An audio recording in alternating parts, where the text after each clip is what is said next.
జై okay Sastry sir పిలుస్తున్నారు let's go. Yeah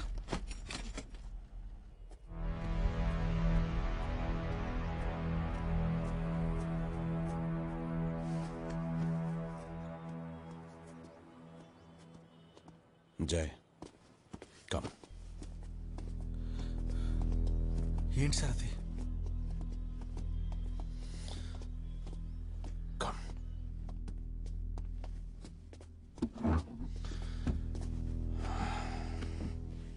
Khadeer file చూసావా? చూసాను సార్. ఖాదీర్ ఒక వైరస్ లాంటి వాడు జై. ఒకవైపు పాపాలను చూస్తే ఇంకో వైపు నుంచి స్ప్రెడ్ అవుతాడు. చిన్న చిన్న టెర్రరిస్ట్ గ్రూప్స్ కి వెపన్స్ సప్లై చేసే ఒక చీప్ స్మగ్లర్ వాడు. ఖాదీర్ ఒక చిన్న పావు అని వాడి నెట్వర్క్ కట్